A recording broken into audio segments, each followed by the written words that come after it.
할렐루야. 우리 앞뒤로 잡아보시고 축복하십시다. 당신은 하나님이 애타게 찾으시는 분입니다.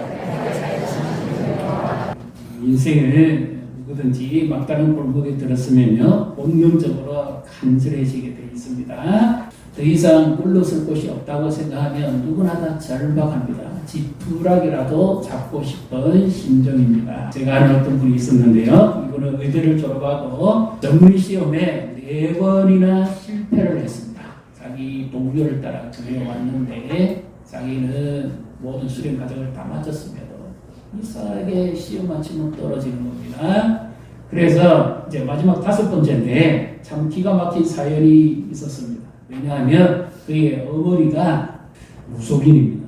그래서 이분이 공부를 못한 분이 아니에요. 공부를 잘 했습니다. 누구보다 똑똑한 분이었는데 시험만 치게 되면 이 어머니가 자기 시래기 빌고 이래가지고 정신이 맑지가 않습니다. 뭔가 약에 취한 사람처럼 정신을 못 차리고 시험을 치니까 늘 낙방합니다. 그래서 이제 마지막으로 매수의 진을 치는 겁니다. 아예 끝장을 보겠다고. 그래서 이제 어머니가 약속을 합니다. 너 이제 마지막 떨어지면 신내린 굿을 네가 받아야 된다.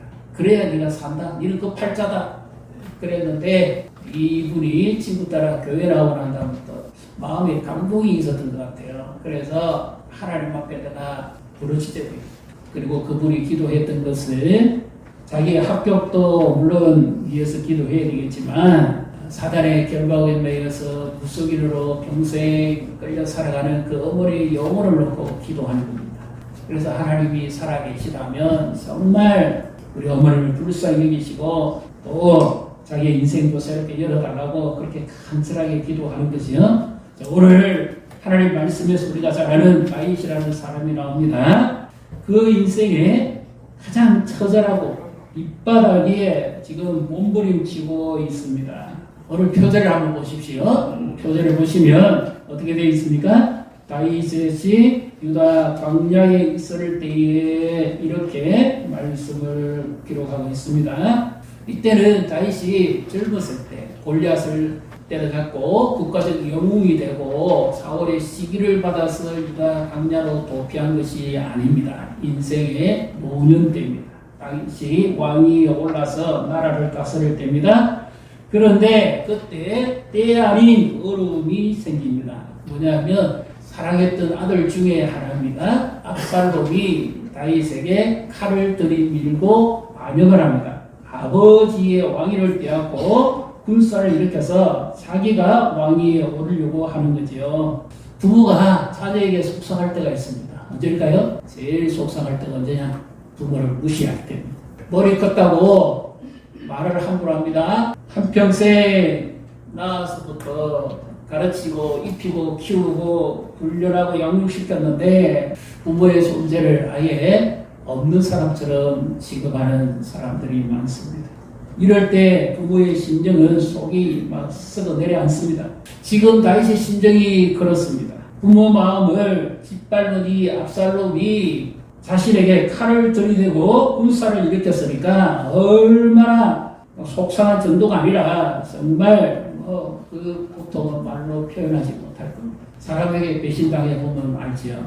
동료처럼 내 돈 가지고 도망갑니다. 사업했던 사람. 내가 가르친 사람이 나에게 칼을 들이대고 내가 사랑했던 사람, 요즘 젊은 아이들 그러죠.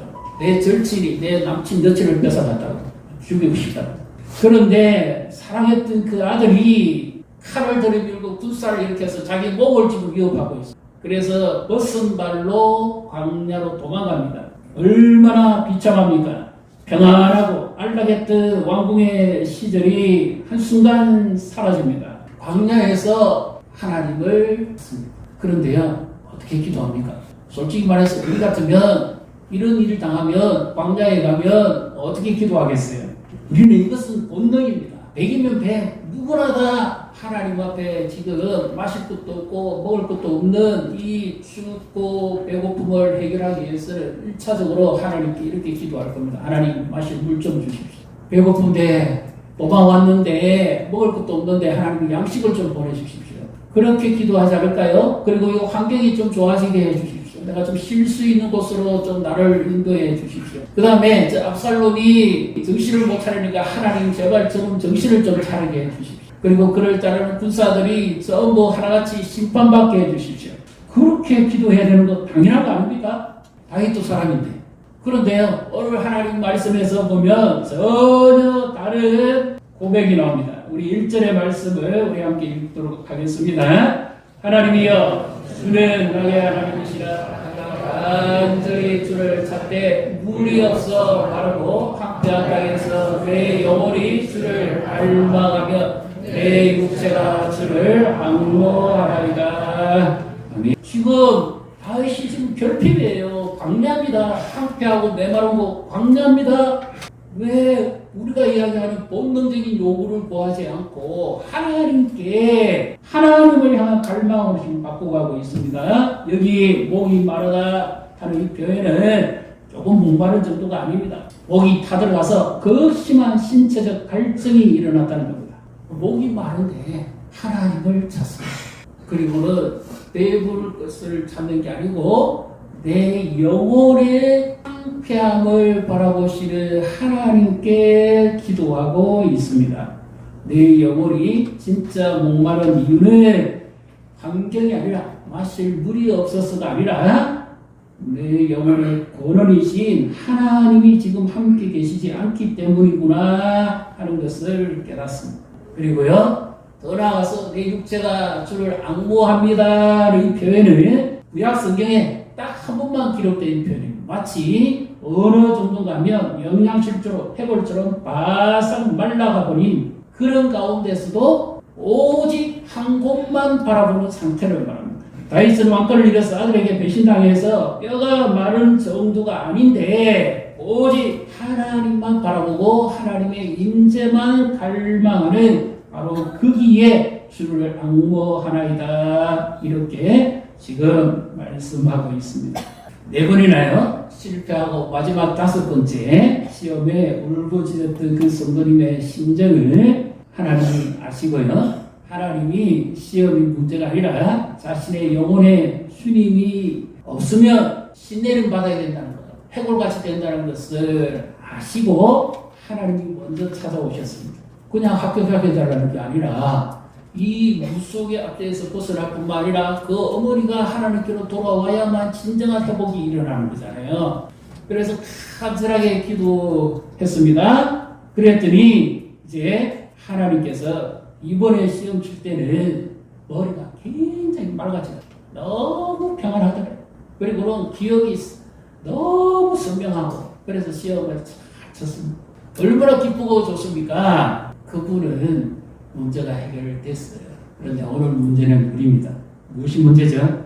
이 말씀 들으면 어떤 생각이 드세요? 아, 목사님, 저는 이 말씀 들으니까 다윗처럼도 못 살겠고 그 여자분처럼도 나는 못 살겠습니다. 나는 새벽에 자야 됩니다. 나는 옆에서 겨우 옵니다.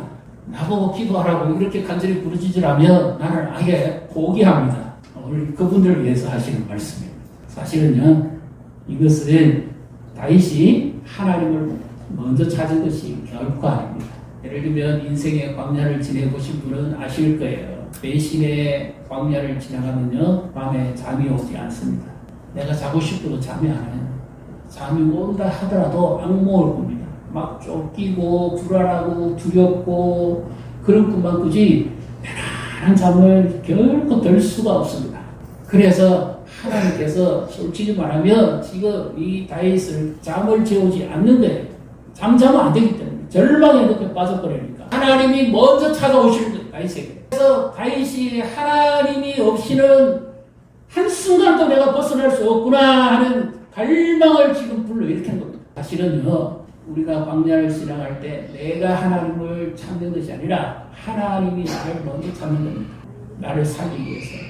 우리 3번 8장 17절의 말씀을 우리 같이 읽습니다. 나를 사랑하는 자들이 나의 사랑을 읽으며 나를 간절히 찾는 자가 나를 만날 것이니라. 아멘. 여기 나를 사랑하는 자들, 나의 사랑을 입은 자들이 나를 간절히 찾는다가 바로 1절에 나오는 똑같은 표현입니다. 간절히 찾는다.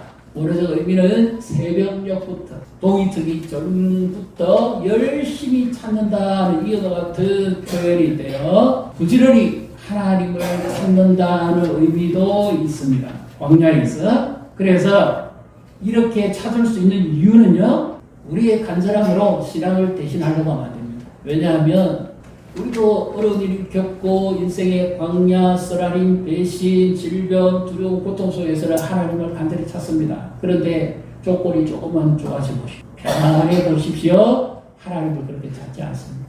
그러니까 내 간절함에 속지 마십시오. 나의 간절함이 아니라 하나님의 간절함입니다. 하나님이 나를 살리시기 위해서 이 시간, 이 예배에서 지금 나를 애타게 찾고 계시다는 것을 믿으시기를 바랍니다. 나는 기도도 못하고요, 뭐 하지도 못해요. 그러니까 이 시간, 이 예배가 소풍이 아니라 나를 살리기 위한 하나님의 처방이고 치료고 회복인 줄 믿으시기를 바랍니다. 이 예배에서 내가 하나님을 지금 만나야 돼. 내가 하나님 찾는 것보다 하나님이 나를 더 애타게 찾으시는 거예요. 왜 그렇습니까? 나를 살리시기 위해서. 광야를 지나가는 나를, 내 영혼을 살리시기 위해서 하나님이 지금 애타게 찾으시고, 이 다윗이 목마르고 결핍 있고 궁핍이 있는 것보다 더 우리를 위해서 모든 것을 쏟아 부어 주신 분이 있죠. 사실 이 성경은 다윗을 보여주기 위함이 아니고요, 다윗을 우리가 본받아라는 것이 결코 아닙니다. 바로 예수 그리스도를 바라는 뜻입니다. 십자가에서 얼마나 예수님이 배신의 칼날을 받습니까? 자기를 내어주시기까지 하는데 네가 그리스도거든 내려와봐라. 네가 하나님의 아들인 너와 우리를 구원해봐라. 얼마나 조롱하고 비웃고 멸시하고 돌떠집니다. 그래서 예수님은 우리의 모든 죄와 허물을 다 뒤집어 쓰시고 발가벗긴 채 그 십자가에서 죽음의 목마름을 당하십니다. 내가 목마르는 것보다 주님이 나를 찾기에 나를 사랑하는 그 목마름이 더한 줄 믿으시기를 바랍니다. 주님이 그래서 나를 애타게 찾고 계십니다. 솔직히 말해서 그 하나님의 보좌에 앉아 계신 그분이 무엇이 답답하다고 인간사 사는, 죄에 빠져 사는 나를 그렇게 애타게 찾으실까요? 그럼 내버려두면 되지. 지옥 가도록.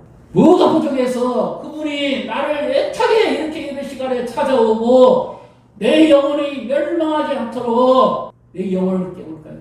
그래서 이 예배 시간에 나의 간절함도 있지만 주님이 나를 찾아오는 애타는 이 간절함이 우리를 회복시킬 줄 믿으시기를 바랍니다. 2절의 말씀을 같이 읽습니다. 내가 주의 권능과 영광을 보기 위하여 이와 같이 성수의 수를 바라보았나이다. 아멘. 자, 여기 시제는 완료형입니다. 이미 과거에 있었어요. 1절은 현재입니다. 바라봅니다. 이렇게 되어 있고요. 2절은 내가 주를 바라보았나이다. 이 표현입니다. 그러면 왜 1, 2절이 시제가 다를까요? 지금은 내가 죽을 지경입니다. 그런데 하나님께서 하나님을 갈망하고 하나님을 바라보도록 하신 이유는 과거에 내게 베풀어 주신 은혜를 기억하라는 뜻입니다. 예를 들면 지금 다윗이 우린 모르게 쫓겨서 광야에 나왔습니다. 그런데 사울 왕에게 시기집도 받아서 광야로 돕기 나왔을 때 하나님께서 어떤 은혜를 베풀어 주셨는가? 다윗아, 너 기억해봐라. 과거에 네가 그 광야에 쫓겨나왔을 때 내가 어떻게 너를 도왔고 어떻게 너와 함께 했는지를 기억해봐라. 오늘 내 인생의 광야를 지나갑니다. 질병의 광야, 배신의 광야, 억울함의 광야, 서러움의 광야, 무시함의 광야를 지나갑니다.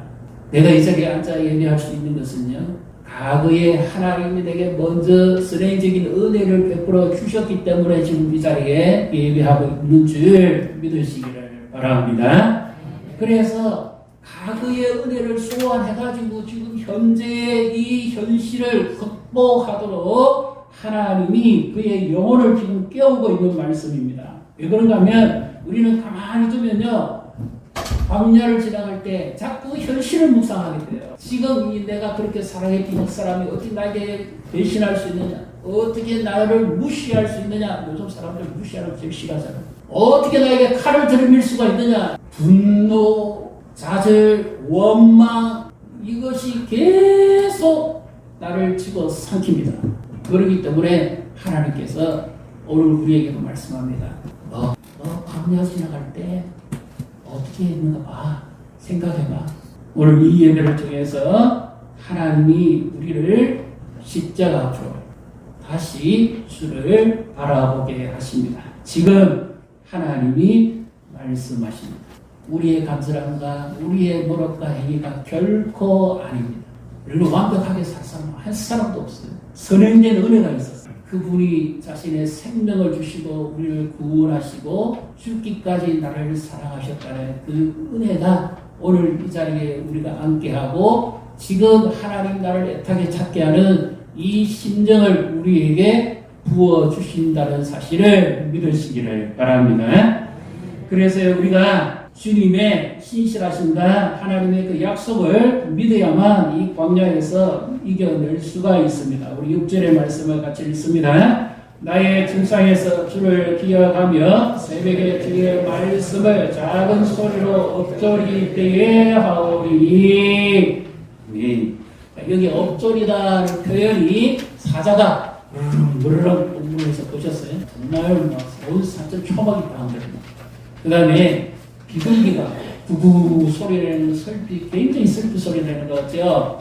바로 이처럼 반복해서 낮은 소리로 하나님의 말씀을 계속 되새기는 겁니다. 이것이 묵상한다 하는 의미입니다. 광야를 지나고 계시다면 가만히 있으면 안 됩니다. 내 영혼이 병듭니다. 하나님의 말씀을 기억하십시오. 특히 내게 베풀어 주셨던 은혜의 말씀을 내 영혼에 계속 채워야 돼요. 그 말씀을 계속 읽고 되새기고 읽고 되새기고 계속 하십시오. 두려워하지 마라. 내가 너와 함께함이라. 놀라지 마라. 나는 네 하나님이 됨이니라. 내가 너를 굳세게 하리라. 참으로 너를 도와주리라. 참으로 나의 오른손으로 너를 붙들리라. 우리가 지난번에 우리 이름을 넣고 해봤죠. 그 말씀을 계속 내 영혼에 넣어야 돼요. 그리고요, 또 하나 방법이 있습니다. 가장 쉽게 할 수 있는 방법. 뭐지요? 이거 달리는데 3분, 4분이면 돼요. 내 영혼을 살리는 처방입니다. 그러니까 꼭 가져가셔갖고 하루에 3번씩만 해보십시오. 의사가 처방하듯이. 하루에 3번씩. 그래서 거기에 실천된 한 가지만 행해 보십시오. 내 영혼이 살아납니다. 그리고 그 무엇보다 우리가 생각해야 될 것은 하나님의 신실하심과 예수 그리스도의 십자가를 묵상합니다. 지금 나보다도 훨씬 더 많은 고난과 고통, 억울함과 무시, 비참함을 경험한 분은 예수 그리스도. 왜 그럴까요? 그분이 나를 사랑하시기 때문에. 우리는 얼마나 병덕이 심합니까? 환경만 좋으면 내 하나님 간절히 안 찾습니다. 내 할 것 다 하고 그렇고 하나님 앞에 나옵니다. 하나님은 얼마나 속으로 이겁니다. 속으로 그러실까요? 그럼에도 불구하고 하나님 나를 사랑하시고 신실하시기 때문에 여기까지 오게 된 거죠. 예수님의 십자가를 우리가 묵상해야 됩니다. 다른 약 필요 없어요. 예수님의 십자가를 묵상해 보십시오. 그러면 그분이 나에게 말씀합니다. 너 억울함 내가 안다. 너 고통 내가 안다. 내가 먼저 발가벗김 당해봤다. 내가 먼저 무시당해봤다. 내가 먼저 죽어봤다. 너는 죽지 않았잖아. 그 예수님을 십자가를 바라볼수록 내 영혼이 크로적됩니다. 그리고 내가 손발에 못 박혀야 되고 내가 가시면류관 써야 되고 조롱받아야 되고 발가벗김 당하고 비참함 당하고 죽어야 되는데 그분의 십자가의 그 사랑이 나를 완전히 크로적합니다. 내 영혼에, 내 마음에, 내 육체에 내 상처와 치료와 고통을 크로접해서 완전히 나를 치료하신 예수님의 십자가를 보십시오. 나를 사랑하시는 증거입니다. 그래서 이 광야는요, 그냥 못 지나갑니다. 시간 지난다고 해결될 거 아니에요. 하나님의 말씀을 의지하고 예수님의 십자가를 묵상할 때 신비한 힘이 우리에게 주어집니다. 정말 말로 표현하지 못하는 사랑의 묘약이 우리 안에서 치료합니다. 이것이 하나님 우리에게 주시는 능력인 줄 믿으시기를 바랍니다. 그리고 이제 현재의 광야에서 과거의 은혜를 소환하고 다시 우리를 회복시켜서 어디로 가는가 하면 미래로 갑니다. 8절의 말씀 우리가 읽습니다. 나의 영혼이 주를 가까이 따르니 주의 오른손이 나를 붙드시더니와. 여기 나를 붙드신다는 표현이 창세기 2장 24절에 한번 기록되어 있습니다. 이 말씀의 의미는 이러므로 그 자녀들이 부모를 떠나서 한 몸이 되었다는 이 표현입니다. 한 몸이 되었다. 이것은 악어 풀로 붙어서 절대 떨어지지 않도록 딱 달라붙어 있도록 그렇게 만드셨다는 뜻입니다. 여기 붙들다는 말은 주인이 누굽니다? 하나님이 나를 붙드는 거죠. 그러니까 아들 예수님과 하나님이 완전히 일치가 되어셔가지고 떨어지지 않는 것처럼 그 아들 예수님이 우리를 그의 품에 안아서 십자가에서 완전히 밀착해가지고 하나의 빈틈도 없이 완전히 딱 달라붙게 만들었다는 뜻입니다. 그렇기 때문에 주의 손이 나를 붙들었습니다. 지금도 붙들고 있습니다. 우리가 살아온 인생의 시간 한번 보십시오. 내가 과거에 어려웠을 때, 몸이 아팠을 때, 억울할 때, 답답한 일 생겼을 때, 고통이 있었을 때, 예기치 않는 소름 많았을 때, 그때 어떻게 하시던가요? 주님이 내 손을 놓아버리던가요? 나는 주의 손을 놓을 수 있습니다. 그런데 주님은 결코 손을 놓지 않습니다. 반드시 찾아오시고 애타게 우리를 주십니다. 그 이유가 뭡니까? 하나님의 약속과 신실하심, 더 나아가서 하나님을 사랑하시기 때문에. 이 어디 러브스토리잖아요. 누가 나를 이렇게 사랑해줄까요? 자식이 배신하는데, 칼을 들이미는데, 동료가 배신하는데요. 몸이 나를 배신합니다. 질병이 찾아오잖아요. 관객이 나를 배신합니다. 문이 안 열려요. 사람이 나를 무시합니다. 배신합니다. 내 힘으로 어떻게 예수님의 십자가 그 은혜가 우리 영혼에 강같이 흘러 넘쳐서 그 사랑이 나를 붙들 때 우리가 다시 일어서고 회복하게 될 줄 믿으시기 바랍니다. 그래서 지금 광야를 지나고 계시다면 이 말씀을 기억하시오. 내가 주를 찾는 것보다 주님이 나를 애타게 찾으십니다. 이 예배가 그냥 지나가는 시간이 아니에요. 생명을 살리는, 내 영혼을 살리는 시간. 주를 만나요. 나는 다윗처럼 못합니다. 새벽에 깨어나서 못하고요. 그 여자분처럼 그렇게 죽기 살기로 매어 달리지도 못합니다. 그러기 때문에 이 자리에 오신 거예요. 하나님 이 말씀 들으시라고. 내가 너를 사랑한다. 내가 너를 결코 놓지 않는다. 십자가를 붙드십시오. 말씀을 묵상하십시오. 그러면 우리에게 상처가 치료되고 우리에게 사람이 위로 못해줘도 하나님이 위로하십니다. 다윗을 찾아오신 하나님, 오늘 우리도 찾아. 다윗은 회복됩니다. 왕위에 복귀합니다. 이들은 심판받습니다. 그리고 후반기가 더 하나님 앞에 아름답게 섬기다가 멋지게 인생을 주님 앞에 드리고 갑니다. 우리의 삶도 마찬가지입니다. 당장 죽을 것 같고 당장 힘들고 당장 어려울 것 같지만 하나님이 붙들고 계십니다. 머지않아서 다른 노래를 부르게 될 겁니다. 회복될 겁니다. 치료될 겁니다. 주의 손 붙들고 일어나시기를 주님의 이름으로 축복합니다.